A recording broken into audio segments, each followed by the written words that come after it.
튜터. 자, 시작하겠습니다.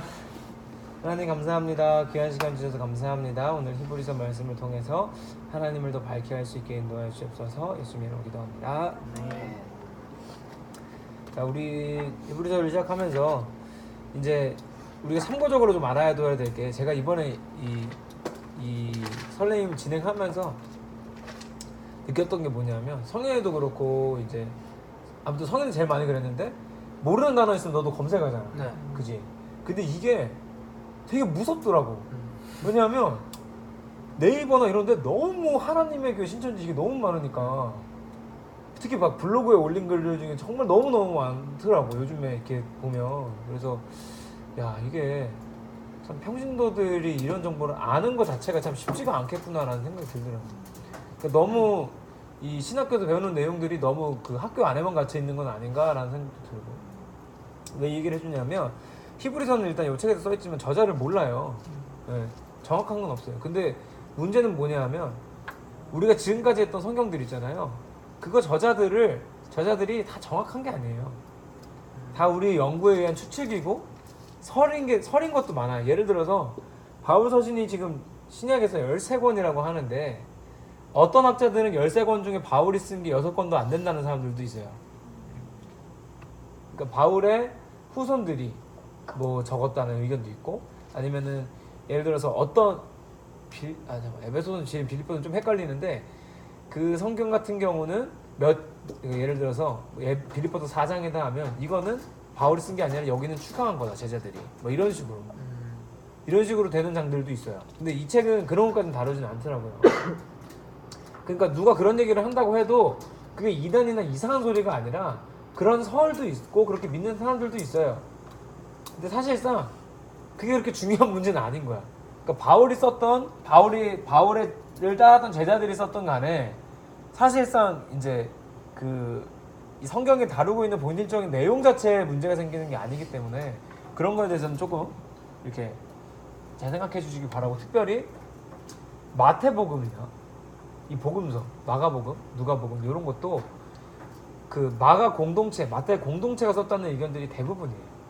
그러니까 마태라는 사람이 혼자 썼다가 아니라 마태를 따르는 우리 공동체가 썼다는 게 일반적인 견해예요. 대표적인 게 구약의 이사야서 있잖아요. 이사야서는 다뤄진 내용들만 보면 이사야가 혼자서 쓸 수가 없는 내용이에요. 기간이 너무 길어서. 그러니까 그래서 나온 얘기가 뭐냐면, 이사야 공동체가 적었다. 그러니까 이사야가 혼자 적은 게 아니라 공동체가 적었다 그러는데, 처음에 막 신학교 가면 막 정말 그 보수적인 장로교 환경에 자란 아이들이 우리 학교 와서 이런 얘기를 들으면, 어떻게 그럴 수 있지? 성경이 어떻게 그럴 수 있지? 막 이러면서 멘탈 나간 애들 있어요. 진짜로 있어요. 학교 그만두고 막 그래. 진짜로. 그러면서 역시 신학을 하면 신앙이 망가진다는 둥 막 이딴 소리를 해요. 근데 망가지는 게 아니라, 이거 하덕교 얘네 학교 목사님이 이거 이사야 이 얘기하면서 이 얘기했던 게 나 지금도 기억이 나는데, 무슨 얘기 했었냐면, 이게 우리가 이사야가 여러 명이라는 게 시험 들 일이 아니라 은혜 받을 일이다. 왜냐하면 이사야서에 무슨 얘기 나오는지 알아요? 주님 내가 여기 있사오니 나를 써주소서, 이사야서에 나오는 말씀이에요. 결론적으로 뭐냐면, 주님 내가 여기 있사오니 나를 써주소서 하는 사람이 이사야 혼자가 아니라 여러 명이었다는 뜻이잖아요. 이게 얼마나 은혜스러운 일이에요, 그 당시로 따지면. 그러니까 이렇게 조금 보는 눈만 바꾸면 되게 은혜스러운 일이 되는데, 단순히 이거는 오류가 없는 책이야, 틀림이 없을 거야, 막 이런 식으로 그냥 인간적으로 생각하는 하나님의 모습을 여기다가 투영시키면 인간의 유한함을 무시하는 거야. 그거는. 하나님은 무한하시고 전지전능하지만 인간은 유한하기 때문에, 성경은 전체적인 맥락은 틀림이 없습니다. 근데 중간중간에 이게 뭐지 싶은 부분이 있을 수 있어요. 근데 그게 전체적인 눈으로 보면 문제가 되지 않는 게 성경이거든요. 그죠? 보다 보면 여러분 가끔씩 그거 본 적 있지 않아요? 가로치고 없음. 지워진 구절도 있어요. 근데 이걸 어떻게 문자적으로 옳다고 하냐고요. 그죠? 그러니까 저자가 누구냐, 막 이게 지금 말이 되냐. 제가 하면서 느꼈던 것처럼 그 시대의 눈으로 보면 그 말이 맞아요. 그러니까 그런 부분들을 배워서 앞으로 이제 우리가 남은 이 시간들에 공부를 하면서 계속 기억해야 될 거는 뭐냐면, 우리는 지금 이 성경을 다 마스터하는 게 아니에요. 성경을 읽는 눈을 기르는 거예요. 이해하는 눈. 네, 지나가겠습니다. 그래서 결론적으로는 히브리서는 개인 서신도 아니고요, 바울 서신도 아니고 그냥 일반 서신이라고 부르고, 그 다음에 이거는 헬라파 유대인들, 그러니까 히브리인들한테 보낸 편지다 생각하면 오히려 이해가 편할 것 같아요. 히브리인들. 그래서 교재 253쪽으로 넘어오면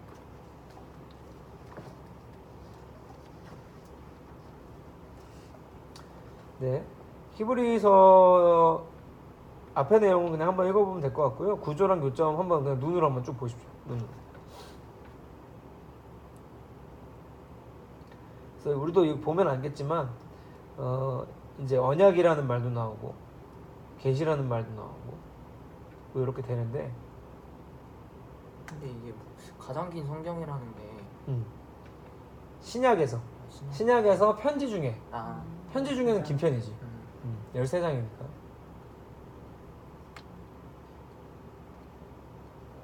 그러니까 그 바울 서신 빼고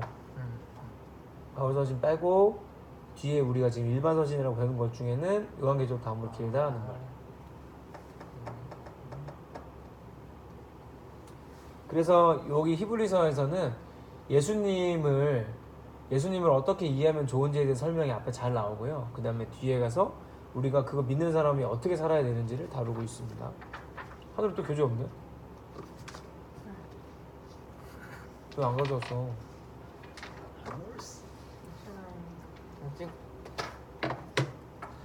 자, 1장부터 2장까지 했나? 네. 네. 넘어가 보겠습니다. 253쪽입니다.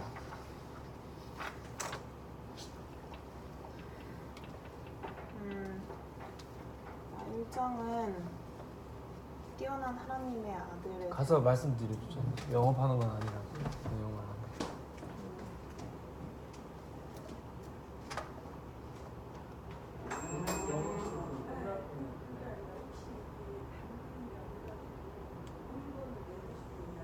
뭐? 뭐라고?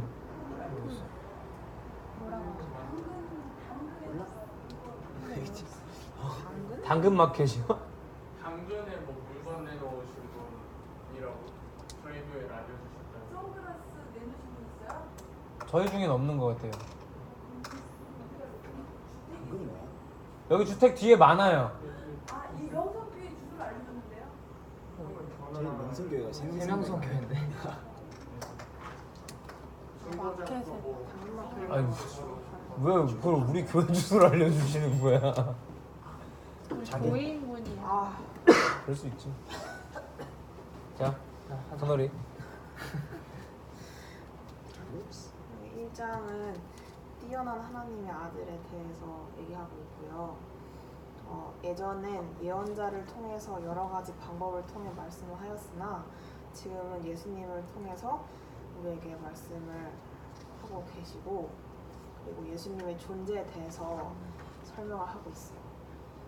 그리고 천사들을 얘기하면서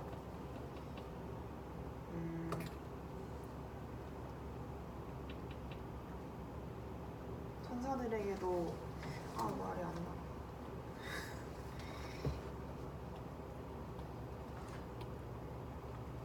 천사보다 경배받아야 되는 뛰어난 존재라고 써 있습니다. 맞아요. 네. 그리고 이 세상 모든 것은 하나님이 창조하신 것이며 이 땅에 있는 모든 것이 사라져도 예수님은 영원하시다. 그리고 세상이 끝나도 주님의 세월은 변하지 않고, 그리고 우리는 하나님의 아들이자 딸이고 그리고 구원을 받을 존재이다. 우리가 사람을 섬기도록 보내심을 받은 영들이다라고 1장에 설명이 되어 있고요. 그리고 2장에서는 낮아지신 예수님에 대해서 얘기를 하고 있는데, 처음에 우리가 더욱더 굳게 믿고 옳은 길로 가야 된다는 말을 하면서 여러 가지 얘기를 하는데, 하나님이 예수님이 하나님의 뛰어난 아들이고 만물이 복종하게 하실 분이지만 우리를 그 낮아지신 이유는 나약한 우리를 하나님의 품에 들어가게 하기 위해서 시험 받고 힘들어하는 사람들을 도우시기 위해서 그리고 구원하시기 위해서 낮아지셨다고 설명이 되어 있고요. 너무 어려웠어요. 약간 말을 계속 못 알아듣긴 했는데 쉬운 성경을 읽으면서 해석을 해봤고 느낀 거는 그 예수님의 그 존재에 대해서 그렇게 깊게 생각을 많이 안 했던 것 같아요. 예수님은 진짜 하나님이 보내신 아들이고 뛰어난 아들인데 그것에 대해서 생각해 본 적이 없었는데 그 하나님의 마음에 감동했고 예수님이 우리를 위해서 나아지셨다는 그 말에 되게 마음 깊이 와닿았던 것 같습니다. 네. 자, 우리가 성경을 읽을 때 어려울 거야 하고 읽으면 못 읽어요. 절대 못 읽어 하노라. 그렇게 생각 안 했어요. 너 그렇게 하고 읽었어. 아니에요. 왜냐하면 최소한 요 책을 한 번만 읽어보고 여기 지금 두 문단이 끝나거든. 네. 한 번만 읽고 이걸 읽었으면 이게 이해가 안 될 수가 없어. 이거 안 봤지? 이걸 먼저 봐, 먼저. 항상 메시지 말고 우리 교재. 교재에 짧게 정말 요약해서 핵심을 찌르거든. 찔러 놓으면은 여기 장절까지 써 있어.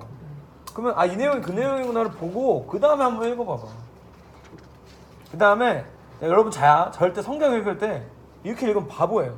이는 하나님의 영광의 광채시. 광채가 무슨 뜻이지? 광채. 영어 공부 제일 못하는 애들, 단어 하나에 집착하는 애들, 제일 멍청한 애들. 독해 점수 1도 안 올라. 그렇게 마치 하면. 제가 그렇게 했던 그렇지, 것처럼 그렇게 얘기하시면 읽었을 거야, 내 그렇게 안 생각에는. 했어요. 그랬을지라도 그렇게 읽으면 안 너무 돼. 자, 봐봐요. 절대 그렇게 읽으면 돼요. 자, 천사보다 훨씬 뛰어남은 그들이 뛰어남은 남은이 뭐죠? 이렇게 읽으면 안 돼요. 그러니까 이거를 전체적으로 이해하고 슥 읽어야 돼, 슥. 그러니까 단어에 매이면 안 돼. 단어에 매이면 2단 돼. 2단들이 다 그걸로 파기 때문에. 봐봐, 이거 보세요. 이거 보라고. 포도밭, 여우가 누구냐 하면 다른 데 가서 여우 막 찾고. 결국에는 진짜 2단들 그래요. 봐봐, 여우가 뭔지 보세요, 여러분 하면서 다른 데 가서 여우 찾아. 이걸 나중에는 가다 보면 여우가 목사가 돼 있어. 진짜예요. 그래서 여우는 나쁜 거다. 목사 나쁘다. 성경에 나온다. 이렇게 하는 게 신천지예요. 단어에 매이면 안 돼. 아시겠죠? 짜증. 단어는 얼마든지 번역에 따라 다를 수 있고 바뀔 수 있기 때문에. 그러니까 진짜 그렇게 누가 나한테 성경 가지고 다닌다 그러면 무조건 2단이에요. 단어 가지고 점프하면 점프하는 거 무조건. 자, 무조건이란 말이 좀 극단적이긴 한데 대부분 그렇습니다. 자, 1장 2장은 되게 쉬운 내용이에요. 예수님이 얼마나 뛰어나시냐 이 얘기를 하는 거고, 1장에서는 핵심적인 거는 그거예요. 예수님이 천사보다도 나은 존재다. 너네 오해하지 마라. 그러니까 히브리인들은 천사를 약간 숭배하는 사람 같은 게 있었어요. 왜냐면 언제 보면 예수님 부활하신 날도 가서 천사들이 나타났을 때 사람들이 무릎 꿇죠 막. 근데 천사가 뭐라고 그냥 무릎 꿇지 말라 그래. 계급상 천사가 우리보다 높지 않거든요. 계급으로 따져도 우리가 위에요. 우리는 창조물이기 때문에 우리가 위에요. 하나님의 형상이기 때문에. 하나님의 아들 아니에요? 왕자인데 왕자. 걔네는 심부름꾼이고. 그러니까 우리가 위라고요. 자, 그러니까 이 사람들한테 오해하지 마라. 예수님은 그 사람들보다 천사들보다 훨씬 높은 존재다 라고 말하는 게 1장이에요. 그래서 그분이 얼마나 탁월하시며 경배받기 합당한 분인지에 대한 이유를 얘기하고 있어요. 1장에서. 그 다음에 2장은 마찬가지로 그분이 그 만물에게 복종받으시기 합당한 분인데, 그분이 하는 일에 대해서 이제 9절, 10절, 14절, 15절, 17절, 18절 이렇게 설명을 하고 있어요. 그게 뭐냐면 교재에 보면 예수님이 낮아진 건 친히 죽음을 겪으시기 위해, 죽기 위해, 그다음에 영광에 들어가기 위해, 죽음의 세력을 마귀를 멸하기 위해, 종노릇하는 모든 자를 놓아주기 위해, 백성을 속량하기 위해, 시험받는 자들을 도우시기 위해 왔습니다 라고 해서 예수님이 이 땅에 오신 이유를 구체적으로 설명하고 있어요.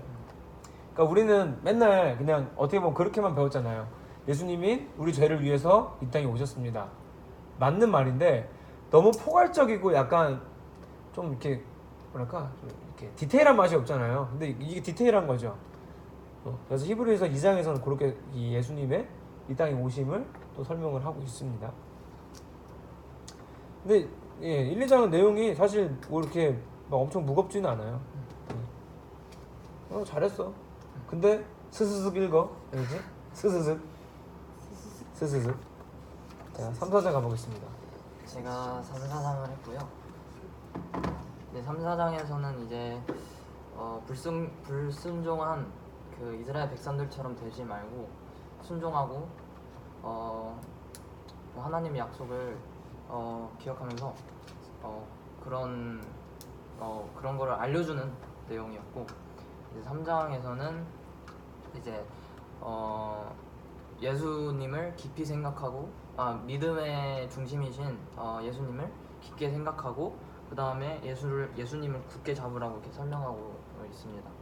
3장에서는 그리고 이제 신실한 아들이라고 여기 써 있는데요.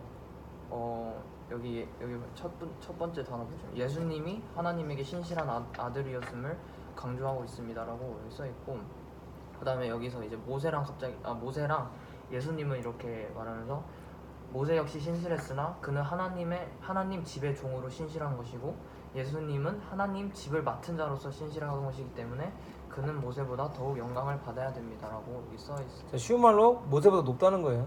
왜 모세 얘기를 했을까요? 모세를 신자가 히브리인들이니까 모세를 알죠.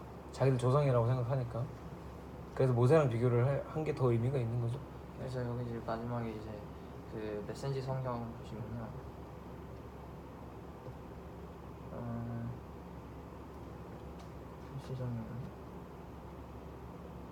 여기 보시면 이제 우리가 이 담대한 확신을 굳게 붙들면 우리가 바로 그 집입니다라고 이렇게 써 있어요. 그래서 이렇게 써 있고 이렇게 마무리가 되고, 그 다음에 이제 4장에 보면은 이제 안식에 대해서 좀 집중적으로 얘기를 많이 하고 있습니다. 그래서 이제 여기 히브리서 기자는 복음의 말씀을 들었더라도 믿지 않고 고집부리다 안식에 들어가지 못한 사람들이 있을까 염려한다고 합니다. 순종하지 않던 자들의 본에 빠지지 말고 믿는 도리이신 예수 그리스도를 굳게 붙잡고 안식에 들어가기를 힘쓰라고 하십니다. 라고 써 있고, 이제 메시지 성경 이제 4장 가시면 여기서 그들은 결코 안식하지 못할 것이라고 했습니다. 이 약속은 아직 성취된 것이 아닙니다. 먼저 들은 자들이 안식처에 들어가지 못한 것은 순종하지 않았기 때문입니다. 라고 써있어요. 여기서 3, 4장은 굉장히 순종에 대해서 굉장히 많이 말하고 있습니다. 그리고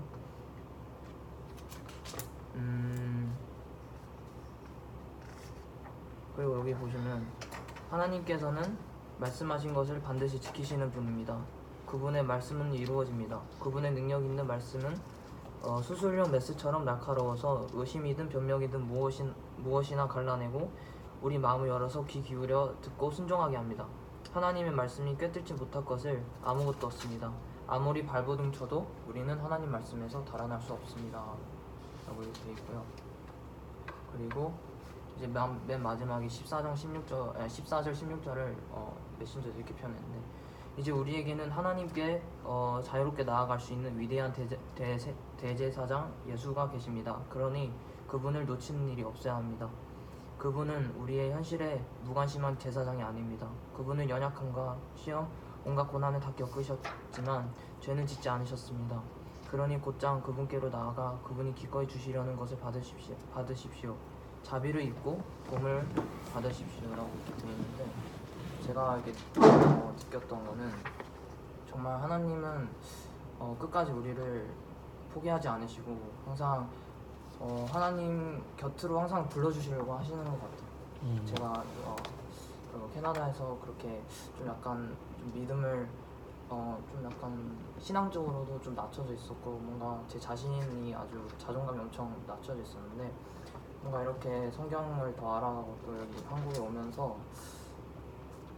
이게 다 하나님의 뜻이 있었던 것 같아요. 한국에 오는 것도 그렇고, 저는 그냥 놀러 온 거라고 생각했는데 그게 아니라 뭔가 계속 과거 이렇게 생각하다 보면은 이렇게 다 하나님의 은혜였고 하나님의 다 뜻이 있었구나라고 생각해서 저 이 말씀이 굉장히 마음에 와닿았던 것 같아요. 자, 오케이. 이게 안 읽은 사람들을 위해서 한번 설명해 주면 이제 3장 4장에서 이스라엘 백성들이 애굽에서 나와서 광야에서 고생했던 얘기가 나와요. 그래서 안식에 들어가지 못한 사람들이 누구냐면 광야에서 불평해서 죽은 사람들. 마가리 있던 거 아니에요? 그러니까 모세를 포함해서 1세대, 그러니까 출애굽 1세대는 다 죽어요. 광야에서 다 죽고 2세대만 가나안 땅에 들어갔죠. 그러니까 가나안 땅을 지금 안식이라고 본 거고 그 전에 죽은 사람들은 안식에 들어가지 못했다고 하면서 너희들도 안식에 들어가지 못할까 염려된다. 그러니까 하나님께 순종해라 라는 말을 이제 하고 그다음에 그 끝에 가서 14절부터 16절 처음으로 큰 대제사장이 하나 나오는데 이게 사실 중첩이죠. 대제사장이 큰 대제사장인데 큰 대제사장이 얼마나 크다는 거예요 이게. 그렇죠? 큰 제사장이 큰 제사장. 엄청 큰 제사장인 거죠. 그래서 자 지금 히브리서에서 예수님 모습을 표현한 게 벌써 2개가 나왔어요. 첫 번째 1, 2장에 뭐가 나왔냐면 뭐가 나왔죠? 아들. 1, 2장은 아들. 3, 4장에서는 지금 이제 4장에 와서 대제사장이라는 표현이 나왔으니까 이게 왜 중요하냐면 읽다 보면 또 나와요. 한번 이따 설명해 드릴게요. 자 읽다 보면 나오는데 자 궁금한 거 없었어요? 저 아까 궁금한 건 이제 이게 지배의 종이랑 집을 맡은 자 이게 굉장히 좀 자 집의 종은 뭐냐면 하인이에요. 맡은 자는 뭐냐면 청직인데 청직이가 뭐냐면 주인의 권한을 위임받은 사람. 그러니까 주인이야. 주인 집에 그러니까 예수님은 하나님 나라의 하나님 집에 주인의 권한을 위임받은 주인이나 마찬가지인 분이시다라는 거고 모세는 그래봤자 종이었다라는 의미. 그거 물어볼 줄 알았어. 좀 헷갈렸어. 자 5장 가보겠습니다. 아까 히브리서는 좋다니까. 5장에서는 그 핵심적인 내용이 이제 하나님 말씀에 순종하는 모범으로서 대제사장 예수님을 설명하고 있고 여기서 이제 대제사장이 스스로 직분을 가진 것이 아니라 하나님이 부르심을 따라 된 것이라고 말하고 있고요. 이제 11절부터 6장 8절까지 말씀이 이제 성숙의 단계를 말하는데 여기서 이제 이미 너희들은 단단한 것을 먹어야 되는 성숙의 단계가 되어야 되는데 아직도 이제 젖을 빠는 갓난아기 성숙을 가지고 있다고 말을 하고 있고 이제 마지막에 6장에서는 성도들에게는 더 좋은 구원이 약속되어 있으므로 끝까지 인내하고 그것을 받도록 영적 성숙을 이루라고 내용을 정리했어요. 그래서 저는 여기서 이제 다른 분들도 이제 6장 14절 보시면 많이 보던 내용인데 이르시되 내가 반드시 너에게 복주고 복주며 너를 번성하게 하고 번성하게 하리라 하셨더니 그가 이같이 오래 참아 약속을 받았느니라. 이 말씀 구절이 가장 와닿고 19절에 우리가 이 소망을 가지고 있는 것은 영혼의 닭 같아서 튼튼하고 견고하여 휘장 안에 들어가나니 이 말씀이 가장 와닿는데 이게 복주고 복주며가 이제 목사님이 말씀하신 것처럼 저희가 뭐 잘 되든 안 되든 있고 없고를 다 떠나서 이제 그냥 저희 죄를 이제 속죄한 것도 이제 복을 이미 받았고 구원을 확신을 받았으니까 그거를 믿고 이제 소망을 가지고 계속 끝까지 포기하지 않고 주님의 일을 하는 게 가장 저한테 와닿았고 이제 19절에는 그것을 하면서 이제 계속 흔들릴 때가 있으니까 이제 믿음의 닻을 뿌리 있게 잘 박았나 요걸 한번 생각해봤어요. 오케이. 네. 자 5장 6장은 사실 예수님이 이렇게 순종하셨습니다로 시작해서 성도들은 반드시 성숙해져야 된다는 얘기를 해요. 이게 성경에서 잘 다뤄지지 않는 부분이에요. 그러니까 나는 히브리서에서 5장 가지고 설교하는 사람 별로 본 적 없는 것 같아. 내가 해야겠어. 성도는 마땅히 성숙해야 된다고 써 있어요. 그러니까 무슨 얘기냐면 언제까지 어린아이처럼 살래? 그 말을 5장 끝에 가면 나와요. 13절 14절에 보면 젖 먹는 자처럼 어린아이가 아니고 단단한 음식 먹는 장성한 자가 되라 라는 내용이 나옵니다. 그러니까 신앙생활을 제대로 하면 성장해야 된다는 뜻이에요. 근데 안타깝게도 사실 교회를 30년을 다녀도 40년을 다녀도 주일학교 때는 지금이나 비슷하고 오히려 주일학교 때가 훨씬 나은. 주일학교 때는 성경이라도 많이 알아. 얘기라도 많이 들어가지고 성경이라도 많이 아는데 어른이 되면은 성경의 내용은 관심 없고 하게 되는 게 어떻게 보면 자연스러운 거예요. 인간은 본능 자체가 제가 얘기했잖아요. 성경 읽는 게 얼마나 힘드냐고. 본성 자체가 우리는 하나님을 멀어지는 게 좋기 때문에. 그래서 장성해지기 위해서는 의식적인 노력을 해야 된다고 몇 번 말씀드렸지만 여기서 뭐라 그러냐면 6장으로 가면 믿음 있는 사람들은 오래 참아야 된다 그래요. 어디 나오냐면 어디였냐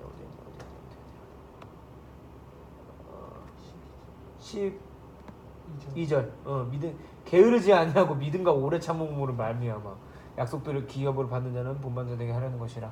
그래서 그러니까 성경은 성도들한테 늘 성숙을 요구합니다. 그러니까 우리는 마땅히 좀 힘들어도 노력해서 성숙해져야 됩니다. 오래 참아야 돼요. 참아야 돼요. 그러면서 그 다음에 이제 이 복주며가 나오는데 복주며 우리가 요것만 좋아하죠. 그러니까 제가 늘 이 부분이 조금 저도 가끔 두려울 때가 있어요. 어떤 게 두렵냐면 내가 너무 하나님은 복을 안 주시는 분처럼 얘기하는 뉘앙스 좀 들리면 안 되는데 진짜로 내가 옛날에 심할 때는 그런 얘기도 했었어요. 그러니까 여러분은 아니에요. 정말 지금 많이 부드러워진 거고 정말 옛날에 불같이 살아갈 때는 그게 제대로 안 나오면 진짜 기도했어요. 하나님 예수를 안 믿고는 배길 수 없는 고난을 주시옵소서. 진짜로 기도했어요. 왜냐하면 예수 안 믿는 것보다 그게 나으니까. 그게 난 무섭다. 나 지금은 안 해요. 지금은 아니라는 걸 깨달았어. 저주다. 거의 저주 수준이야 이거. 지금 이건 아니다 해서 안 하는데 옛날에 진짜 그렇게 기도했었어요. 근데 너무 그런 뉘앙스로 하다 보니까 정말 하나님이 복 주시는 분이라는 부분을 잊을까 좀 두렵기도 하더라고요 가끔은. 근데 저는 오늘 확정 짓지만 하나님 복 주시는 분이라고 확신하고요. 나는 너무 복 받고 있다가 살고 있다고 확신합니다. 근데 문제는 뭐냐면 앞은 다 자르고 이것만 마음이니까 문제인 거예요. 앞에 뭐라 그래요? 믿음으로 오래 참으라고. 뭘 참겠어요? 힘든 걸 참는 거예요. 힘든 걸 참고, 그러니까 힘든 걸 참아냈기 때문에 복이 왔다는 게 아니고 믿음이 있는 사람들한테는 힘든 일이 생긴다는 거예요. 그러면 그거를 오래 참아라. 근데 그것과 관계없이 하나님은 이미 너한테 복 주시고 계셔. 이게 성경에 말하는 이제 어떻게 보면 우리의 하나님이 주신 복과 우리의 관계라고 봐요. 그러니까 우리가 오래 참았기 때문에 복을 받은 게 아니고 믿음이 있어요 이미. 그리고 이 복 주고의 뉘앙스도 보면요. 앞에 내용이 뭐냐면 9절에 보면 너희가 구원에 속한 것이 있음을 확신하노라. 구원에 속한 확신이 있는 사람한테는 복을 주신다는 뜻이잖아요 이게 지금. 그죠? 구원에 확신이 있는 사람들은 이미 복을 받은 거예요. 근데 무슨 일이 생긴다? 믿음을 가지고 오래 참아야 할 일들이 생긴다는 거예요. 저는 요즘에 너무 이런 눈으로만 성경을 보는 건 아닌가라는 조금 의구심을 가지고 늘 고민을 하는데 그냥 글자들을 읽어도 그렇게 이해되는 게 맞잖아요 지금. 하나님은 복을 주십니다 여러분. 저는 확신해요. 진짜 믿음 생활 잘하는 사람들이 저는 잘 되기를 바랍니다. 그게 세상의 눈이든 하나님의 눈이든 뭐 어떤 부분에서도 난 잘 되기를 바랍니다. 그리고 하나님이 잘 되게 하십니다. 근데 때가 다를 뿐. 지금은 내가 이게 안 되는 것처럼 보이고 망한 것처럼 보일지라도 사실은 그건 하나님의 계획 안에서는 이게 잘 된 거인 경우가 너무나 많다는 걸 생각하시면 우리는 참을 수 있습니다.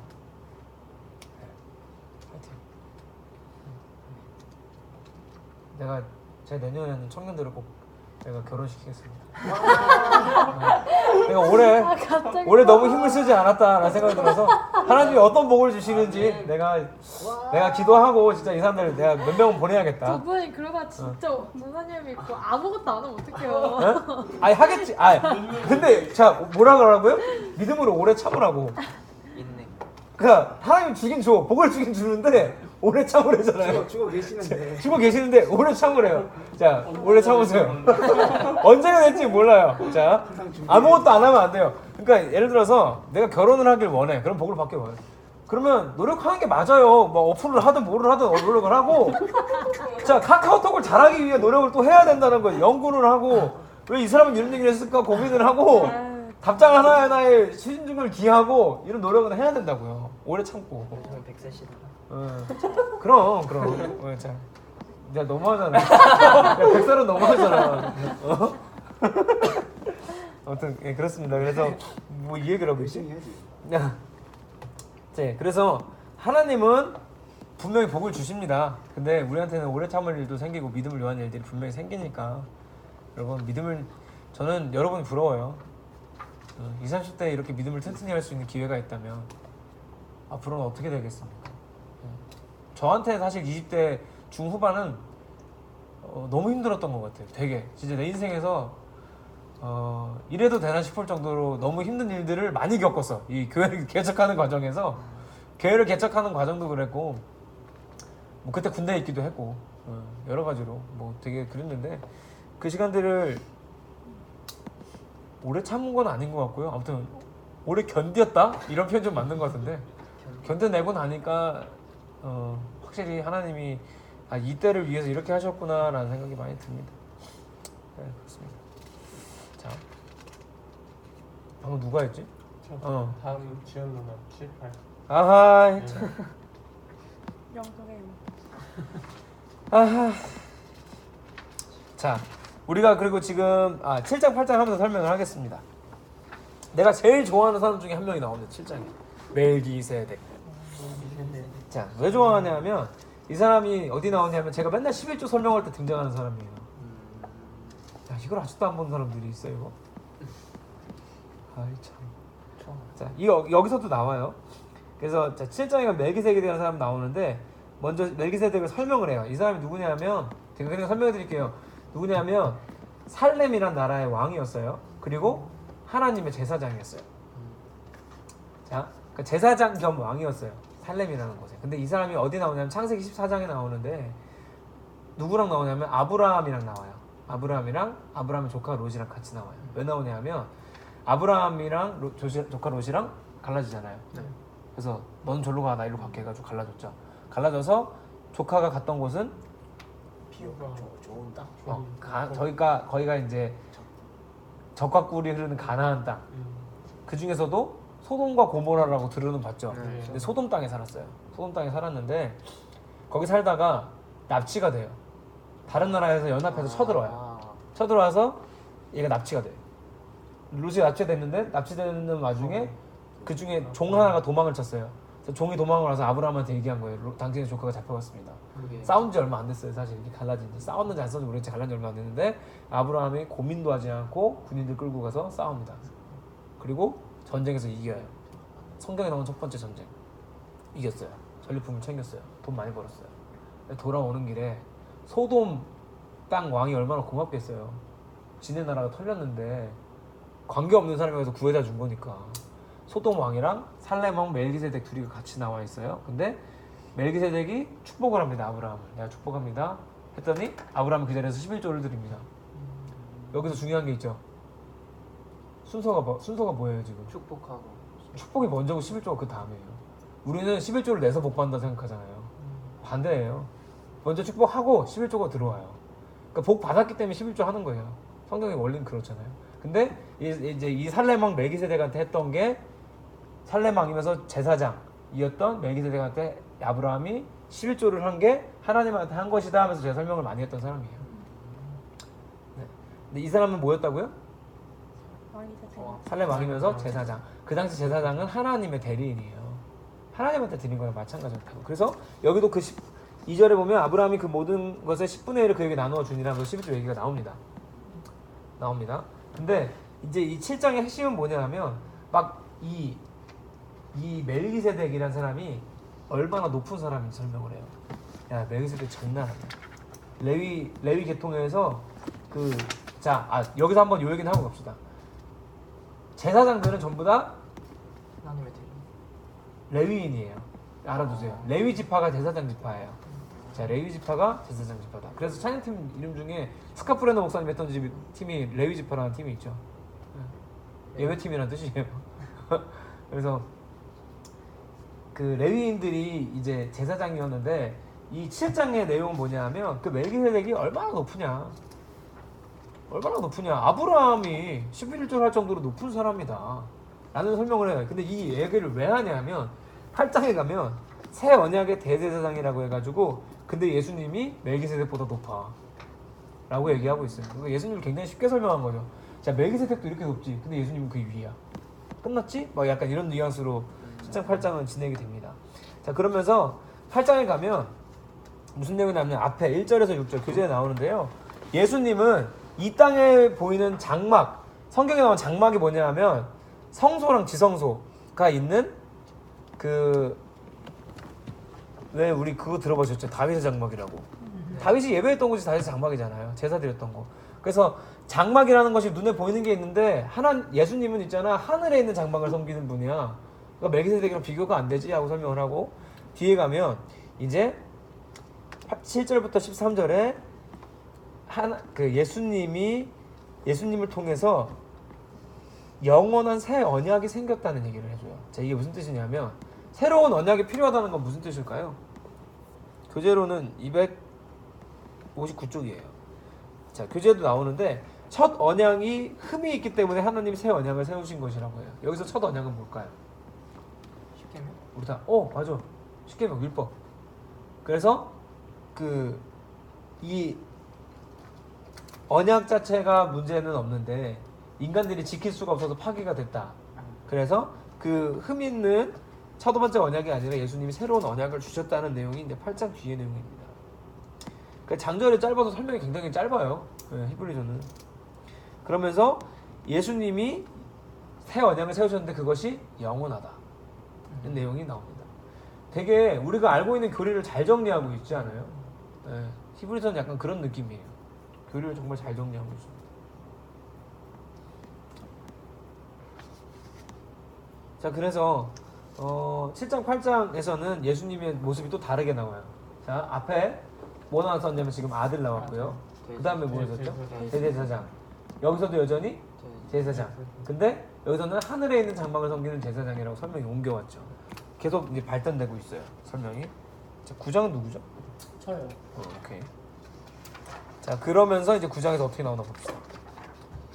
저는 9장부터 읽었는데 앞에 무슨 내용인지 잠깐 들었는데 9장이 되게 중요한 절처럼 느껴졌어요.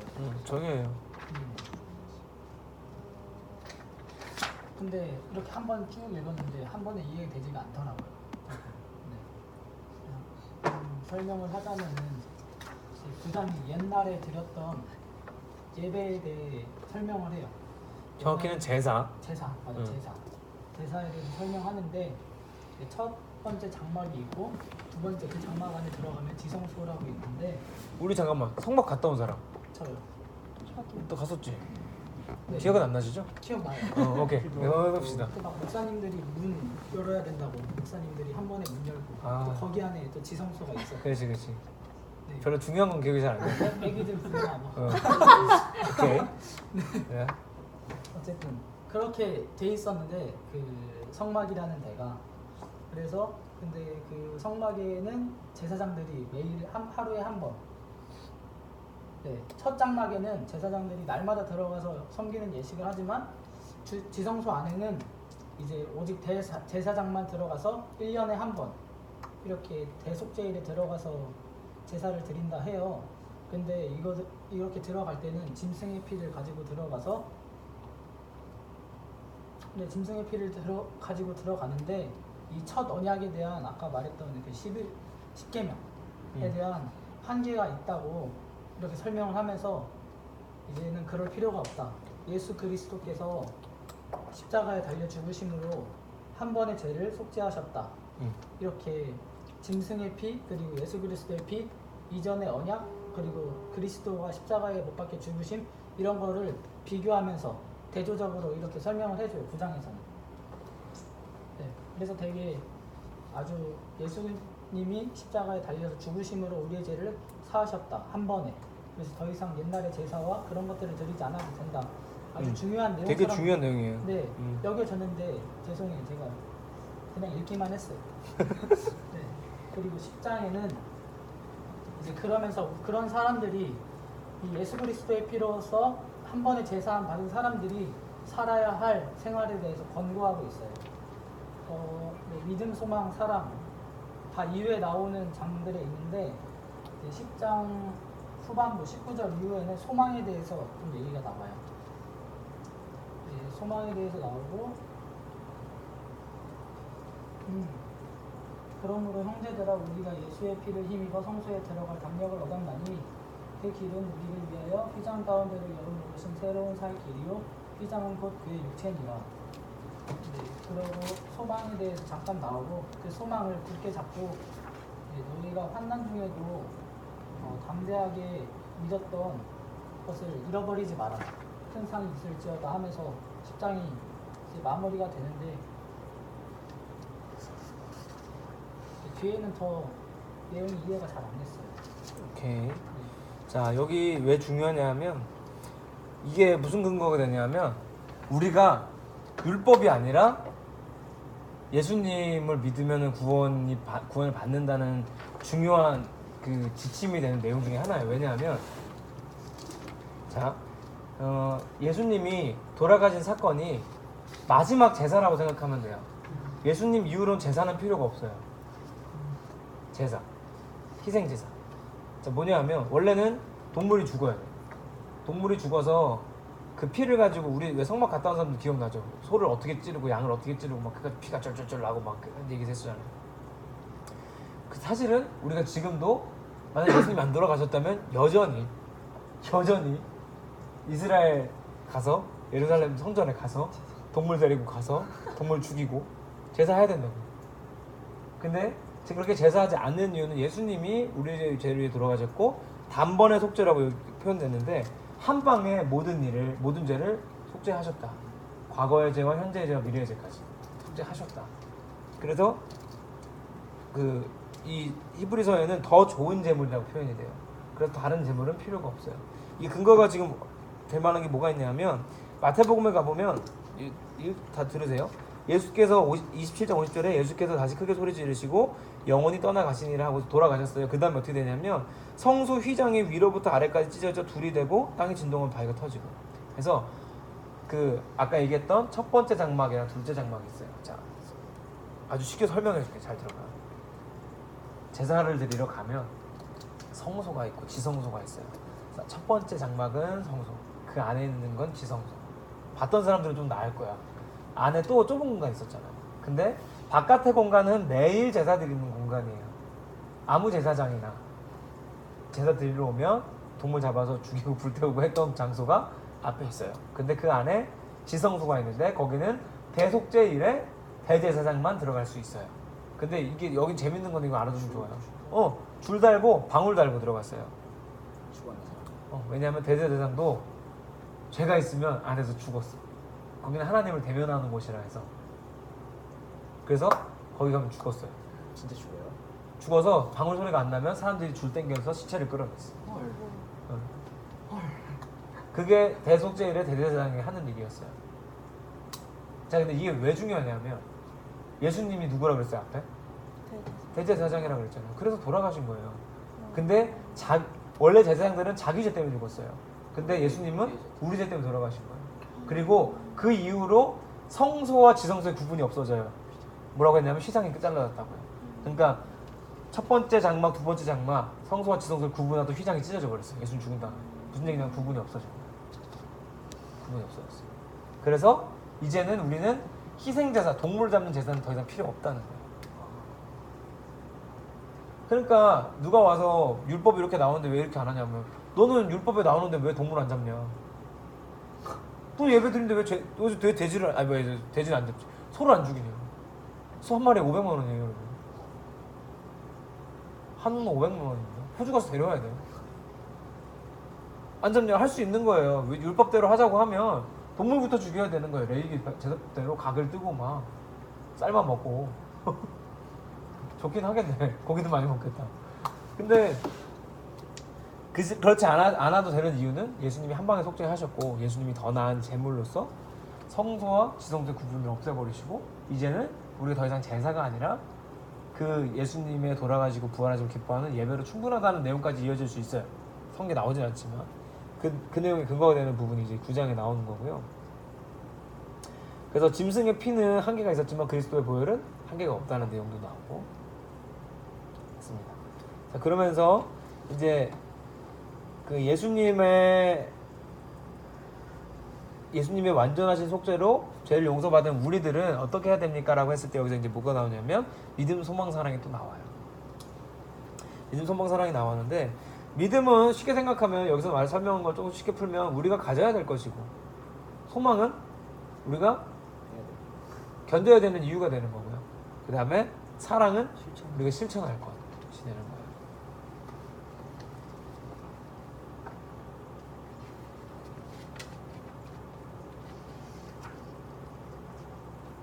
그러면서 그 다음에 뭐가 나오냐면 이제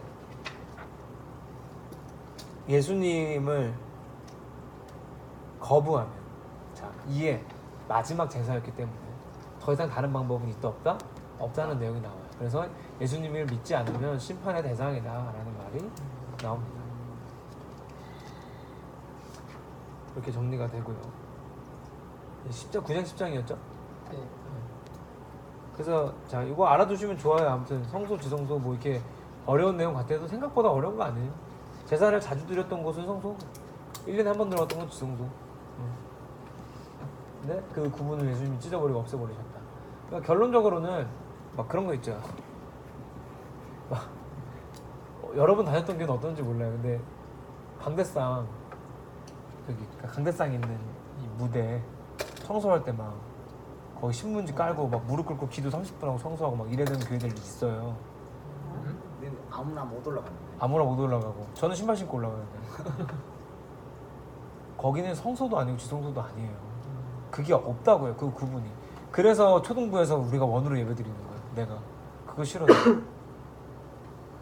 그래서 마치 앞에 있는 사람이 무대 같아서 여기가 무슨 거룩한 장소인 것처럼 내가 그거 싫어서 원으로 예배드리는 거예요. 오해하시면 안 돼요. 그러니까 우리 또 다 찬양팀도 하잖아요. 앞에 나와서 찬양팀을 쓴다고 해서 뭔가 거룩하고 대단한 사람이 되는 게 아닙니다. 아시겠죠? 그래서 그 자리에 의미가 있는 게 아니에요. 그러니까 이제부터는 성소는 어디일까요? 그러면 제가 예배 드리는 여기가 성소예요. 내가 성소예요. 내가 성소고 내가 지성소가 된 거예요. 그게 더 무서운 거예요. 더 무서운 거야 이거. 나중에 매장 나중에 심판받을 그러니까 내가 예수님의 그러니까 내가 하나님을 예배하는 성소라는 사실을 기억하면 이게 참 무서운 거야. 그렇죠? 그렇습니다. 넘어가 볼게요. 11장, 12장 제가 했어요. 11장은 아까 믿음을 가지라는 그것에 자, 믿음의 교재는 262쪽이고 저는 제일까지는 아닌데 그냥 좋아하는 말씀이 11장 5절에서 6절 말씀이에요. 저는 에녹이라는 사람 참 좋아해요. 근데 에녹이라는 표현을 잘 안 했잖아요, 성경에서. 그래서 되게 많이 생각을 해보라는 그런 차원에서 제가 매일 존경하는 인물 중에 한 명인데 얼마나 막 그 에녹이 안 죽고 말이 안 나와요. 에녹이 죽지 않고 하나님께 갔잖아요. 그 과정 안에서 얼마나 많은 그런 혼자만의 싸움이 있었겠어요, 맞죠? 그래서 참 그거 보고 저도 그렇게 해야 되겠다는 생각을 되게 많이 하고 에녹은 믿음을 계속 지켰다고 나와 있잖아요.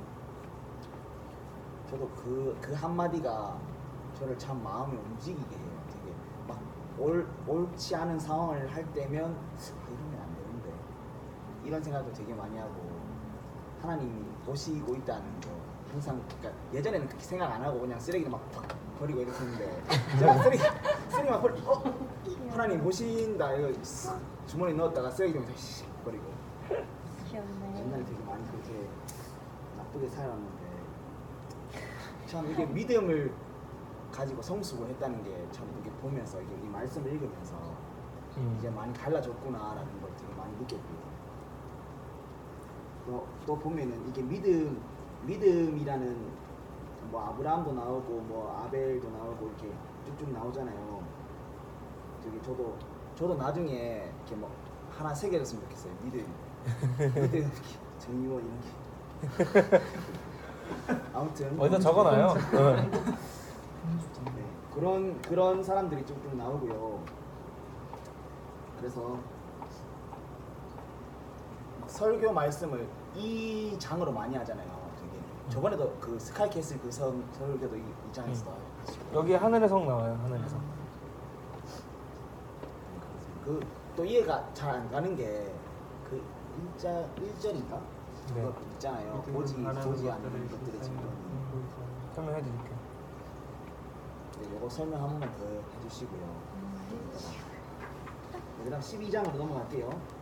앞에 뭐야? 아니 11장에 그거 믿음의 조상들 이렇게 쭉쭉 나오고. 그러니까 11장은 믿음이 뭔지 믿음이 이거다 하고서는 믿음의 예시로 믿음의 조상들을 아브라함, 뭐 아벨, 이렇게 해서 쭉쭉쭉쭉쭉 나열을 해요. 아까 우리가 믿음을 가져야 되고 또 소망을 또 가져야 되는 게 12장인데 12장에서는 아까 말씀하신 것처럼 예수님이 최고의 본보기로 이렇게 우리 죄를 위해서 십자가를 참으시고 돌아가셨잖아요. 그래서 그런 것처럼 우리도 소망을 가지고 살아갑니다. 또 이해가 안 가는 부분이 이해가 안 간다기보다는 사랑의 매 같은 느낌이 12장 6절에 나오는데 약간 이렇잖아요. 어디에? 참아라. 조금 이런 거 참아라. 12장 6절. 12장 6절. 우리를 사랑하니까 때리는 거다. 참아라. 아직은 참아. 네, 그래서 그게 좀 많이 와닿아가지고 이해가 조금 덜 되고요. 와닿았다. 와닿는 난 그러니까 말 직역을 하면 그거잖아. 나는 그러니까 하나님은 막 벌 주시고 막 그렇게 하는데도 그냥 기쁘게 받아라 이거지. 아들이니까 때린다는 뜻이죠. 패션하지 않게. 왜냐면 나중에 이제 많이 참고 이렇게 연단되어서 나중에 이제 심판자 하나님께서 소멸하는 불이시니라라고 적혀 있잖아요. 29절에 12장 29절에 이게 심판자 이미지로서 하나님께서 우리를 심판하시니까 그럼에도 불구하고 저 연단하고 막 소망을 가지고 잘 참고 막 믿음을 가지라는 것 같았어요. 저 예전에는 소멸하는 불에서 그러니까 그런 찬양 있잖아요. 오 주님 주는 소멸하는 불 스카프레나 목사님 있잖아요. 너 왜 처음 들어보지? 아 그래요? 네. 네. 있는데 막 예전에는 그냥 아무 생각 없이 예수님 사라지시니까 뭐 이렇게 하면서 찬양 불렀거든요. 이제는 심판자의 이미지라는 게 먼저 떠올라서 좀 더 다시 잘 살아야 되겠다라는 생각을 했습니다. 그러니까 이게 일단 뒤에부터 하면 예수님이 하나님 징계를 주신다는 내용이 나오는데 아까 그 6절도 있었지만 8절과 뭐라고 나오냐면 징계는 다 받는 것이거늘 너희에게 없으면 사생자요 친아들이 아니니라. 그래서 오히려 징계가 없으면 니들은 하나님 자녀도 아니야. 그러니까 뭐 이런 거예요. 교회를 내가 1년을 안 나갔는데 아무 일이 안 생겨.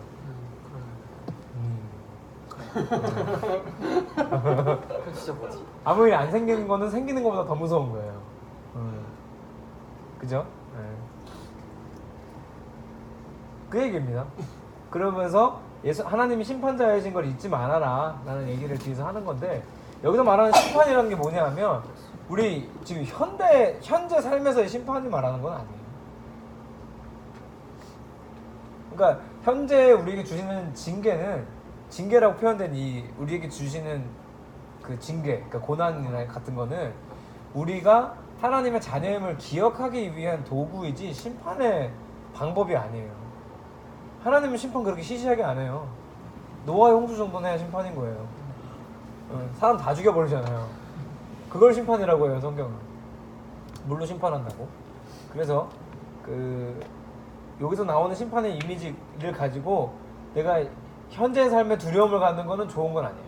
현재 삶에 대한 하나님의 두려움을 가지려고 하는 말이 아니라 우리를 분명히 심판하실 분이니까 잊지 말아라 라는 표현 정도로 이해하고, 반대로 생각하면 우리 말고 딴 사람들한테는 어떻겠어요? 예수 안 믿는 사람들한테. 그래서 예수 안 믿는 사람들한테는 여전히 심판자라는 뜻이잖아요.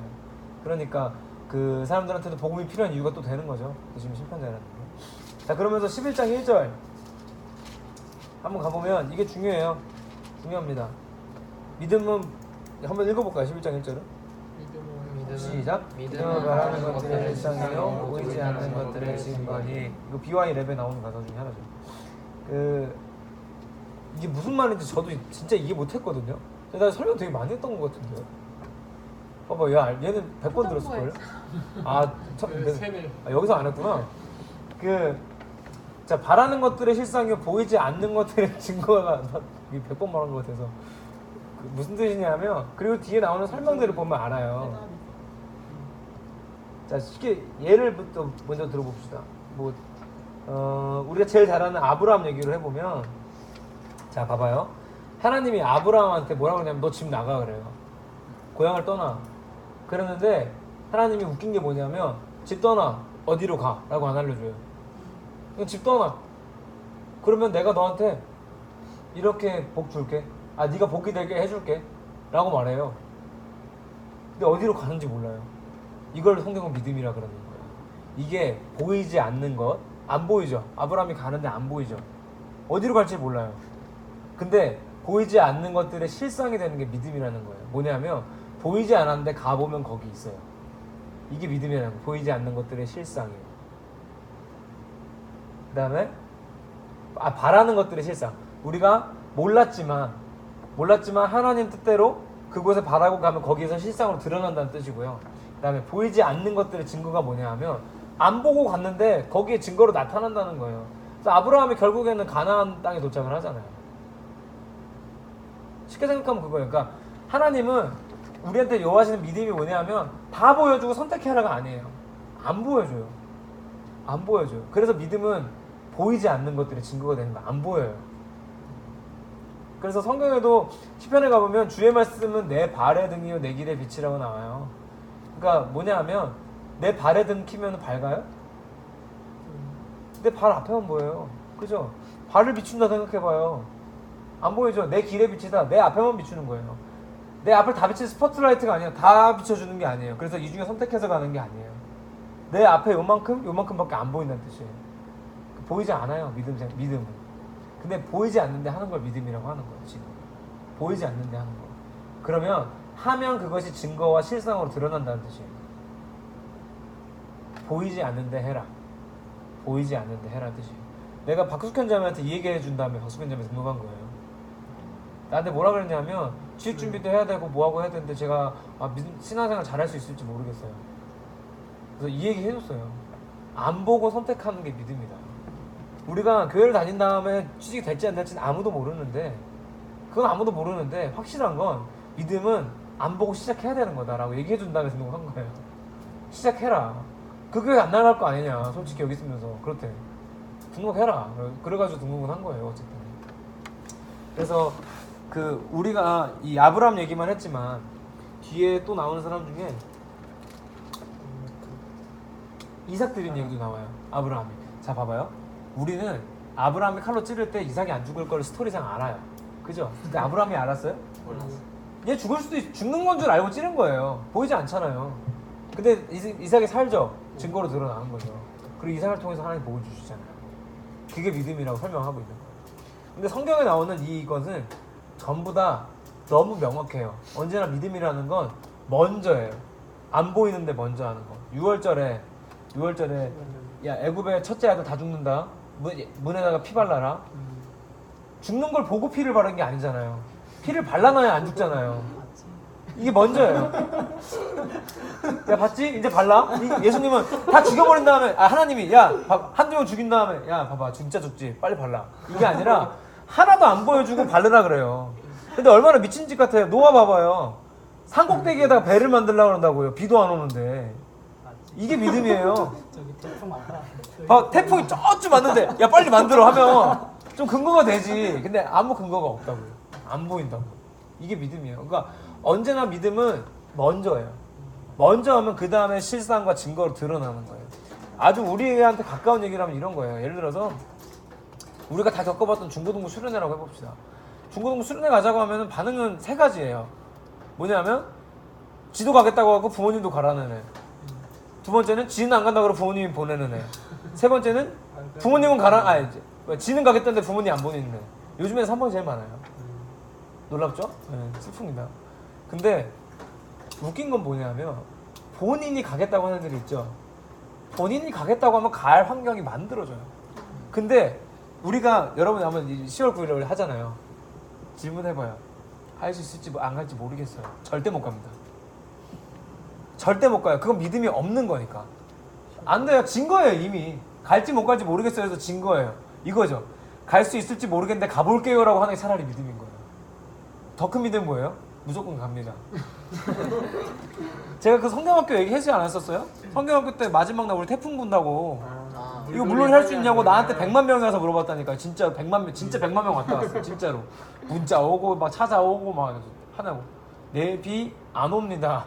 저는 이게 믿음이라고 생각해요. 비 안 오는지 몰라요. 안 봤어요. 근데 안 올 거라고 믿는 거예요. 그냥 하나님 도와주시겠지. 이게 믿음이라고 설명하고 있는 거예요. 이 11장은 너무 간단하죠. 잘 설명한다. 아주.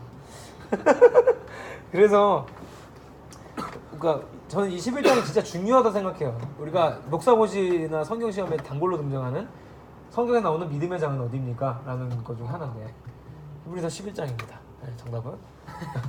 그래서 11장에 나오는 이 믿음을 가지고 여러분 먼저 선택하시면서 살 수 있길 바라요.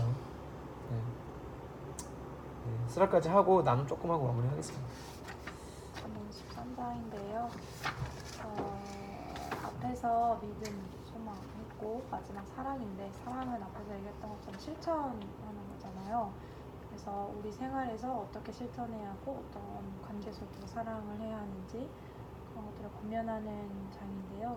그렇게 어려운 건 없었고 그냥 여기 표에 나와 있는 거 264쪽 표에 나와 있는 거 그대로 있어요. 그래서 1절에서 3절은 이웃 간의 형제 간의 사랑에 대해서 이야기를 했고 4절은 부부 간에서 어떻게 사랑을 하는지 그리고 5, 6절은 자기가 가지고 있는 거 이게 돈이 많든 적든 자기가 가지고 있는 걸 자족하면서 사는 거 그리고 7절에서 8절은 인도자들 그래서 우리 목회자, 사역자 이런 분들의 본보기 그들의 행실을 본받으라 이렇게 얘기하시는 것 같고 좋은 지도자들 그 다음에 제사 이거는 이제 우리 다른 것들에 흔들리지 말고 오직 말씀 하나님의 성경 말씀에 오직 예수를 말미암아 산수의 제사를 드리고 선행과 구제에 힘쓰라 그리고 17절에 인도자에게 순종하라 그들이 즐겁게 사역할 수 있도록 우리가 순종해야 한다고 얘기했고 마지막으로 기도 우리를 위해 기도하고 너희에게 속히 돌아갈 수 있도록 기도해달라 이렇게 얘기하면서 마지막은 역시 편지이기 때문에 축복과 끝인사가 나옵니다. 제가 이거는 사실 제가 방금 오늘 급하게 읽은 거라서 막 어떤 게 와닿았다 그리고 그렇게 와닿을 만한 그런 것들이 사실 그렇게 많지는 않았어요. 그래서 그냥 나누면서 느꼈던 것들이 굉장히 많은데 여기 지금 장이 사랑이고 또 관계 속에서 어떻게 사랑을 실천하며 살아가야 하는지 견문하는 장이다 보니까 제가 지금 처해 있는 상황과 나와 관계를 맺고 있는 사람들에 대해서 어떻게 사랑해야 하는지 그거를 지금 항상 고민하고 있고 가장 큰 고민이고 그런 것들이 있는데 이 13장으로서는 충분히 설명되지 않았던 것들이 앞에서 이야기하면서 히브리서를 다루면서 이렇게 사랑을 좀 더 구체화할 수 있었던 시간이었던 것 같아요. 오케이. 좋습니다. 오늘 히브리서 한 권을 했는데 전반적으로 느낀 점 혹은 들었던 생각이나 아니면 궁금한 거 하나씩만 나누고 마무리하겠습니다. 네. 그 있잖아요. 아까 믿음 얘기를 하시면서 만약에 저는 그렇게 항상 그렇게 생각해요. 네. 그러니까 막 그런 뭘까? 예를 들어보면 그 성경학교 마지막 날에 비 안 올 거라고 했잖아요. 만약에 비가 오면 그래도 오면. 우리는 하나님을 믿어야 되잖아요. 맞죠? 그럼요. 그건 변함이 없어야 돼요. 맞죠? 그죠. 근데 내 마음속에 그런 게 있잖아요. 아, 내가 좀 덜 믿어서 그런가? 비 왔나? 뭐 그런 마음 있잖아요. 그럴 때는 어떻게 해야 돼요? 버리면 돼요. 왜냐면 그런 설교를 되게 많이 들었잖아요. 그러니까 그럼에도 불구하고 우리는 믿어야 된다. 사실 전 이건 이렇게 생각해요. 그 비가 안 올 거라는 믿음도 내 생각이라고 생각해요. 내 생각일 수도 있는 거죠. 안 오면 어. 좋겠다. 이거. 저는 또 그렇게 생각해요. 그렇게 비가 안 와서 믿었잖아요. 그럼에도 또 다시 의심이 또- 드는 거는 어, 의심이 드는 게 사람인 것 같아요. 상황이랑 매 그럼. 순간에 믿음에- 그래놓고서는 또 그럴 수도 있어요. 내가 그럴 수도 있어요. 아이씨, 운이 아니, 좋았네. 아까 비유로 뭐 진짜 애굽의 아들 장자 한두 명씩 봤지? 죽었잖아 했는데도 못 믿는 게 사람이라서. 그렇지. 근데 음. 그 믿음의 순간은 계속 그러니까 고민하고. 어쨌든 계속되는 싸움인 거죠. 네. 뭐 오래 참고 믿으라는 얘기가 괜히 나오는 게 아니라 진짜 그 싸움인 것 같아요. 계속. 그러니까 만약에 비가 오고 태풍이 왔다 한들 분명히 하나님은 다른 방법으로 뭔가 하게 하셨을 거예요. 제가 대책이 없었겠습니까? 너무나 믿지만 나는 비가 안 왔으면 좋겠다는 바람을 가지고 기도하고 믿지만 대책은 세웁니다. 왜냐하면 그러면 분명히 태풍이 와서 다른 걸 했으면 다른 데서 굉장한 일들이 있었을 거예요. 그리고 만약에 그렇게 했잖아요. 대책을 세우고 막 그렇게 했잖아요. 근데 비가 왔어요. 그러면 일반적으로 사람들이 뭐라 하는지 아세요? 네 믿음이 적어서 그렇다. 그러니까 이게 진짜 나쁜 거예요. 왜냐하면 이게 어떤 거냐면 이렇게 생각하는 거예요. 예를 들어서 나 진짜 이런 것 때문에 참 힘들었어. 예를 들어서 어떤 얘기를 들었냐면 수련회 와서 강사가 우리 캠프는 아니에요. 다른 애들이 그러니까 메시지 와서 연락하고 막 이런 내용이에요. 전선 이런 것 때문에 너무 힘들어요. 생판 모르는 애들. 어떤 거냐면 수련회 와서 강사가 어떤 사람이 이렇게 기도해서 암 걸렸다가 낫고 막 살게 된 이야기를 해주는데 우리 고모는 그렇게 기도를 열심히 하고 하는데 왜 돌아가셨을까요? 엄마가 이게 뭐냐 하면 아까 얘기한 그거예요. 멜기세덱이 복을 주고 11조를 해죠. 받은 다음에 우리는 그 다음에 행위예요. 근데 이게 뭐냐 하면 믿음이 100점이 되면 병이 낫고 95점 병이 안 낫고 이렇게 생각하는 거예요. 그러니까 하나님이 살려야 될 이유가 있는 사람과 데려가야 될 이유가 있는 사람이 있는 거죠. 그러니까 그날 비가 와야 되는 이유가 있고 비가 안 와야 되는 이유가 하나님한테 있는 거예요. 오히려 그걸 믿는 게 믿음인 거죠. 그러니까 나는 너무나 바라요. 그날 비가 안 와서 이렇게 할 수 있기를. 근데 그렇게 안 와도 괜찮습니다. 하나님. 해야 되는 게 정상인 거죠. 네 믿음이 부족했어. 그래서는 진짜 나쁜 거예요. 진짜 나쁜 거예요. 성경에 어디 그게 나와? 믿음을 185cm까지 쌓으면 병이 나을 것이며 막 6월절 어린 양의 피를 문지방에 85cm 이상 바르면 피가 부족하여서 아들이 죽을 것이며 이런 말 없잖아요. 몇 번째 피로 할 것이며 그 피의 농도는 어느 정도로 할 것이며 물을 섞지 말고 이런 말 없다고요. 그냥 피를 발라라예요. 이거 그냥 신약으로 보면 예수 믿어라예요. 그냥 아주 간단하죠. 명료하고. 제가 되게 그러니까 약간 그거랑 똑같은 거예요. 오늘 비가 온 건 이래서 안 온 거에는 6월절에 이 말대로 피를 덜 발라서 아들이 죽은 거랑 똑같은 말이에요. 말도 안 되는 거죠. 그러니까 믿음은 그러니까 오히려 했냐 안 했냐의 문제고 그렇게 믿는 사람이 하나님 이런 결론을 줬을 때 하나님 뭐예요? 하지 않는다는 거예요. 그러니까 저는 언제나 좀 이런 기도를 권해요. 구체적인 기도 제목 놓고 기도하는 거 너무 좋은데 하나님한테 뭘 기도해야 될까 묻는 거 난 너무 좋아해요. 하나님 저 뭘 기도할까요? 물어보세요. 별로 물어본 적이 없잖아요. 물어보면 되게 신기한 거 나와요. 하나님 이걸요? 막 이런 게 진짜로 나와요. 진짜로. 내가 해봐서 알아요. 해봐서 아는데 제가 옛날에 그 렉시오 디비나라고 관상기도라고 해가지고 한참 유명했던 게 있어요. 이게 뭐냐면 성경 말씀 가지고 기도하는 거예요. 거룩한 독서법이라고 해가지고 기도를 하는데 내 기도 제목을 가지고 하는 게 아니라 성경 내용을 읽고 그 내용을 가지고 기도를 하는 거예요. 근데 이게 그렇게 막 권하고 싶은 방법은 아니에요. 사실 그냥 저도 수도원 가서 한번 해본 건데 근데 저는 굉장히 좋긴 했어요. 그때 한창 제가 어떤 병에 걸렸었냐면 2015년인데 그때 이제 와서 얘기지만 셀베이션이 너무 잘 나갔어요. 진짜 너무 잘 나갔어요. 그리고 교회는 너무 한가했어요. 왜냐하면 여기 컨테이너 박스 예배 드릴 때랑 성도가 9명 10명이었거든요. 할 일이 없죠. 내가 뭐 주일학교가 있어 뭐가 있어. 그냥 목사님 안 계시면 새벽 기도나 가끔 하는 게 힘든 일이고 너무 할 일이 없었어요. 그때 막 그냥 요만한 라디오로 노래 틀고 새벽 기도하면 난 새벽 기도도 안 했어요. 학교 다니라고 서울에서 학교에서 새벽 기도를 했죠. 근데 셀베이션이 너무 잘 나가서 그때 무슨 병이 걸렸냐면 진짜 레알 바쁜병이 걸렸어요. 레알 바쁜병. 그래서 거의 매주 토요일 집회가 있었어요. 매주 토요일. 그러니까 평일에 계속 모여서 합주해야 되죠. 그리고 그때 뭐 하고 있었냐면 셀베이션 트레인이라고 매달 음원 하나씩 내는 프로젝트 하고 있었어요. 매달 음원 하나. 이거 진짜 힘든 거예요. 그래서 학교 끝나고 맨날 김밥 싸들고 도시락 들고 작업실 가는 게 맨날 일과였어요. 점심시간에 과제하고 밥은 안 먹어 그 시간에. 점심시간에 과제하고 김밥 싸들고 운전하면서 밥 먹고 가서 작업실에 작업하고 진짜 죽는 줄 알았어요. 너무 바쁘고 힘들었어요. 근데 그 와중에 수도원을 3일 들어간 거예요. 학교에서 안 들어가면 안 되거든. 핸드폰을 딱 놓는데 너무 좋은 거예요. 핸드폰 없이. 그리고 기도하는데 말씀 붙잡고 기도해요. 근데 딱 어떤 말씀을 골라줘요. 교수님들이 이렇게 너는 이거 읽어봐라 골라주는데 마리아랑 마르다를 부른 거예요. 100%잖아요. 마르다는 일하고 마리아는 일 안 하니까 일 그만하고 좀 쉬어라. 야 이거 100%다 하고 딱 읽고 기쁜 마음으로 막 기도를 하는데 진짜로 이렇게 하라고 했으니까 그래서 이 말씀을 읽고 하나님 저는 뭘 기도하면 좋을까요? 막 기도하는데 하나님 그런 마음을 주는 거예요.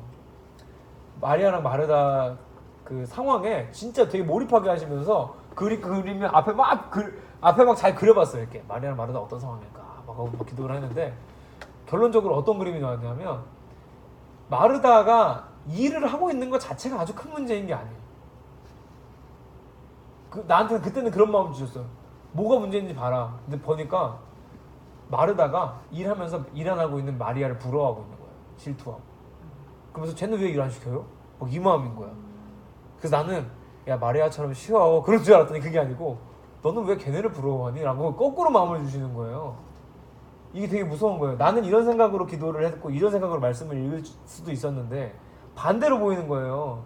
지금으로 해석하면 사실 그게 성경적으로 올바른 해석이라고 난 생각되지 않아요. 근데 그 당시엔 나한테 되게 필요한 말씀이었어요. 그러면서 네가 그렇게 일하는 것 자체가 나쁜 게 아니야. 왜 그렇게 편해지고 싶어? 이 마음을 주시는 거예요. 그래서 나는 진짜 쉬러 갔던 수도원에서 일해야겠다는 마음을 가지고 나갔어요. 신기하죠? 그러니까 저는 그 믿음이라는 것도 그렇다고 봐요. 그러니까 우리가 원하는 거를 먼저 구하고 바라는 것도 참 중요한 일이지만 하나님께 먼저 묻는 것도 우리한테는 되게 좋은 믿음이라고 생각이 돼요. 여러모로. 그러니까 예를 들어서 그럴 수도 있잖아요. 마지막 날 하나님 비가 올까요? 안 올까요? 너무 1차원적이잖아요. 두 번째로 하면 이걸 할 수 있죠. 조금 발전시키면 하나님 비가 오면 어떻게 하고 비가 안 오면 어떻게 할까요? 물어볼 수 있잖아요. 그러면 이거는 모든 선택이 하나님께 되는 거예요. 그러니까 저는 거기다 맡긴 거예요. 그래서 비가 오든 안 오든 뭐든지 할 수 있는 상황이야. 근데 기왕에 비가 안 왔으면 좋겠어. 그래서 물어보면 얘기하는 거예요. 비 안 와요. 비 안 옵니다. 여러분 만약에 제가 거기서 비 오면 이렇게 하고요. 비 안 오면 이렇게 하려고요. 엄마들한테 얘기했으면 어떻게 했을까요? 비가 왔을 수. 비가 오든 안 오든 안 보내요. 왜냐하면 오늘 가서 안 보낼 마음을 먹었거든. 그렇지 않겠어요? 100%죠. 애가 비도 안 온, 비 와서 물을 못하면 실망할 텐데 뭐하러 보내? 분명히 이 마음이 들었겠죠. 저는 그래서 하나님이 나한테 그렇게 하셨다고 생각해요. 그렇게 해서 비가 왔을지라도 애들은 왔을 거 아니에요. 그렇습니다. 설명 좀 되나요?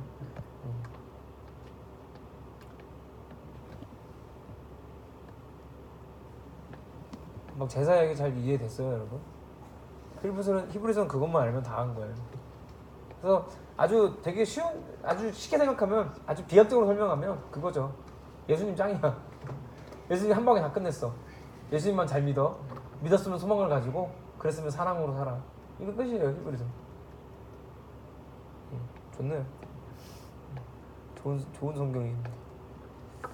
아주.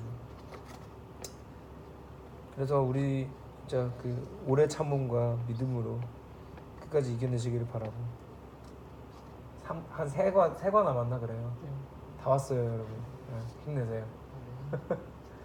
자, 다음 주는 야고보서랑 베드로 전후서. 요한계시록이 좀 깁니다. 야고보서.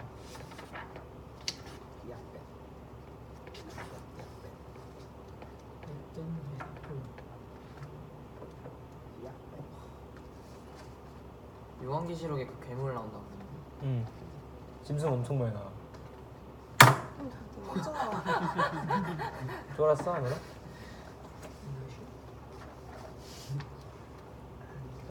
그래서 이거 야고보서 베드로 전후서 준비 잘 해주시고 이번에는 13장. 이번에도 13장입니다. 선생님이 알아서 잘 나눠주는 거죠. 뭐요? 자, 느낀 점을 15초씩만 말하고 마무리하겠습니다. 너부터 했지 아까? 네. 스라부터 합시다. 저는 일단 히브리서 보면서 처음에 막 예수님이 짱이라는 걸 계속 비교하면서 보였잖아요. 그거 보면서 아 정말 우리가 지금 이렇게 봐서 너무 유치한 거예요. 이것보다 더 나아, 예수님도 나아. 너무나 당연한 사실을, 그리고 말도 안 되게 비교할 만한 대상도 아닌 거를 비교를 하면서 보여주면서 우리에게 설명을 해주신다는 것 자체가 너무 유치하면서도 아 인간은 어쩔 수 없이 그렇게 설명을 해야 하는구나 라는 생각을 처음에 되게 많이 했고요. 그리고 요즘 제가 고민 좀 되게 많아서 되게 힘들었는데 오래 참음이라는 그거와 믿음은 보이지 않는 것 뭐 이렇게 얘기를 하시면서 아 그래 끝까지 참고 인내하고, 그리고 중요한 걸 그걸 알았죠. 아 내가 오래 참아서 하나님이 난 복 주신 거가 아니라는 걸 안 순간 나 하나님 이렇게 오래 참았는데 왜 나 이렇게 아직도 힘들어요? 이게 안 나올 거라는 생각을 했어요. 네. 편하게.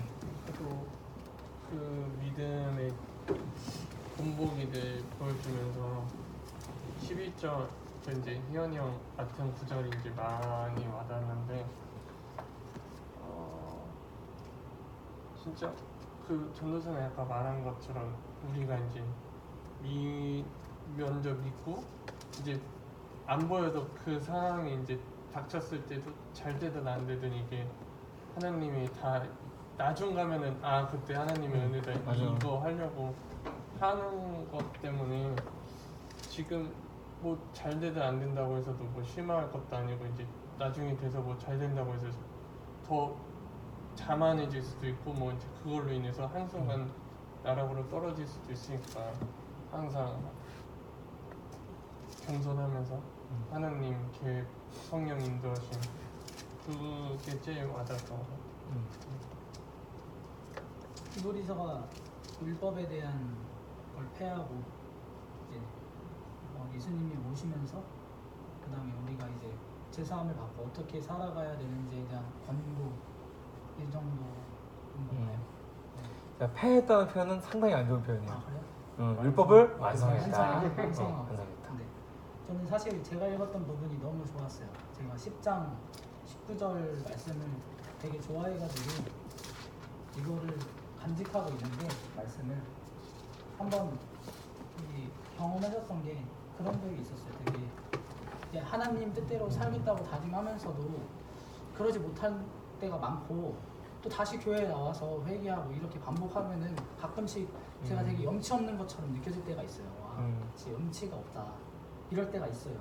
근데 이제 예수님이 그런 것까지도 죄를 사하셔가지고 내가 정말 예수의 보혈로 다시 예수님 앞에 나와서 예배를 할 수 있겠구나 이런 것들을 느끼고 또 어떻게 살아야 되겠구나 이런 것들을 11장, 12장, 13장에서 또 알게 되어서 되게 좋은 시간이었고 또 한 번 더 생각할 수 있었던 시브리서였어요.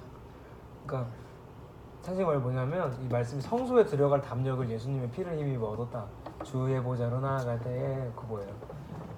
그런데 결국에는 우리가 염치 없이 나온 것처럼 보이지만 그 나오게 한 것도 하나님이 오게 하신 거라는 거죠. 소름. 저는 아까 그 에녹 그거 읽으면서 약간 원래는 말은 그렇게 안 했지만 에녹을 되게 우상시했던 것 같아요. 저희 안에서 이거 말씀을 또 읽으면서. 그래서 좀 그런 마음을 가지고는 있지만 좀 일단 좀 버렸으면 하는 생각을 되게 많이 했어요. 이 글을 읽으면서. 네, 이상입니다.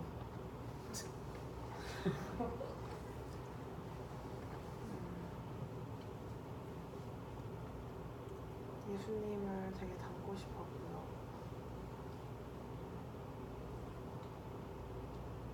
학교 다니면서 같이 하는 수업 중에서 오래 참음을 느끼게 하시는 순간이 지금 매일 오고 있는데 그건 그냥 수업이 재미없는 거야. 아니요. 네? 너무 좋아? 함께하는 친구가 참여를 열심히 하지 않아서 앙상블? 네, 그래서 원래 그건 그래. 이제 근데 거기서 진짜 화를 내도 이상하지 않은 상황들이 막 되게 많은데 이거 읽으면서 예수님이라면 어떻게 하셨을까 그래서 오래 참음이 중요하구나 그냥 이렇게 스무스하게 넘어간 부분이 있었는데 그날은 좀 너무 억울했는데 돌이켜보니까 아 그렇게 하기를 잘했고 예수님 믿고 내가 하는 행동들과 모든 것 자체가 다 달라지고 생각의 그 프레임도 되게 달라지고 있다는 게 느껴져서 너무 감사하고 되게 신기하고 기적 같아요. 그 음악하면서 그런 시간을 20대 초반에 겪는다는 건 다행인 거야. 정말 20대 중후반 30 넘어가서 뭔가 해야 될 때 그런 사람들 만나면 정말 그때는 이미 너무 꼬인 거고 차라리 그때 만나보는 게 훨씬 나아. 그래서 아 이런 인간도 있구나를 빨리 겪어보는 거에 감사함이 차라리 굉장히 멘탈에도 좋고 그리고 실제로 그래 실제로. 왜냐하면 뭐 아니, 당장 우리도 아직도 베이스 멤버가 없어 지금 그 아무튼 여러 가지 이유로 이게 힘들어. 음악하는 사람들 자체도 좀 다 색깔이 있기도 하지만 모여서 뭔가 하는 건 더 어렵고 그리고 어딜 가나 그런 애들 한 명씩 다 있어. 내가 장담하는데 제이어스가도 있고 저기 마커스가도 있고 한 놈씩은 다 있을 거야 분명히. 그리고 그 한 놈 없어지면 다 없어질 거라 생각했지만 다른 사람이 등장하게 되지. 그래서 그거는 그 병신 보존의 법칙이라고 그 이거 변하지 않는 진리가 있어. 그러니까 언제나 그렇다는 거를 거기서 배우면 돼. 그렇게 배우고 그냥 웃고 넘어가. 이 방법이 없어 그거 진짜. 그 예수님이 와서 두드러 패야지 겨우 해결될 정도 문제라 생각하기 때문에 그냥 안 돼. 그리고 걱정할 필요 없어. 걔는 앞으로 필드에서 못 만나게 될 거니까. 끝. 저는 이거 읽으면서 저는 그 출애굽에 나간 이스라엘 백성들이 다 죽은 거를 오늘 처음 알았어요. 내가 죽이진 않았어. 오늘 처음 알았어요. 그걸 내가 죽인 건 아니니까. 이게 뭔가 그러니까 몰랐던 게 뭐 계속 뭔가 알게 하시는 것 같고 그 다음에 제가 이제 뭐 말하지 못한 뭐 각자마다 이제 아픔이 있잖아요 사람마다. 근데 그 아픔을 저 혼자만 이렇게 이겨내려고 했던 것 같은데 근데 이게 생각해 보면은 여기 그 메신저 성경에서 하나님의 도움을 받으십시오라고 했잖아요. 근데 이제 제가 며칠 전에도 그렇고 몇 주 전에도 그렇고 캐나다 있을 때도 그렇고 아무튼 제 아픔은 그냥 남한테도 보여주기 싫고 그냥 나만 간직하고 있는데 이게 너무 억울한 거예요. 왜 나만 이 아픔을 가지고 있을까? 왜 나만 이걸 남들한테 말하지 못한 아픔을 가지고 있을까라고 계속 생각하다가 이 말씀도 그렇고 제가 몇 주 전에 이제 이렇게 성경을 읽으면서 뭔가 하나님은 진짜 모든 사람들의 아픔을 다 아시고 그리고 내 아픔도 아시고 나한테 도움을 주려고도 하시는데 그걸 내가 몰랐구나 라는 생각을 했던 것 같아요. 그러면서 이 말씀 읽으면서 하나님한테 도움을 받고 싶다 진짜 하나님 사랑을 받고 싶다라는 생각을 했던 것 같아요. 이미 돕고 계셔. 그러니까 돕고 계신데 근데 모를 뿐이야. 그러니까 성경을 통해서 알게 되는 거지. 좋습니다. 이 말을 듣고 나니까 우리 10월달에 신곡 나오거든요. 그날 녹음하는 노래 중에 오늘 올려줄 거예요. 다 듣고 오셔야 돼요. 같이 불러야 되니까. 다 듣고 와서 회중석에서 같이 불러야 되니까. 그거 다 녹음할 거예요. 회중석에 있는 걸 다 녹음할 거예요. 답을 주신 분이라고. 제가 지난 주일에 썼습니다. 지난 주일에. 지난 주일에 쓰고 월요일에 편곡했어요. 완벽하지. 그래서 꼭 들어봐. 나중에 음원 500원 주고 사도. 자, 기도하고 마무리하겠습니다. 누구 차례지? 제가 했어요. 저 했어요. 한론에. 하나님.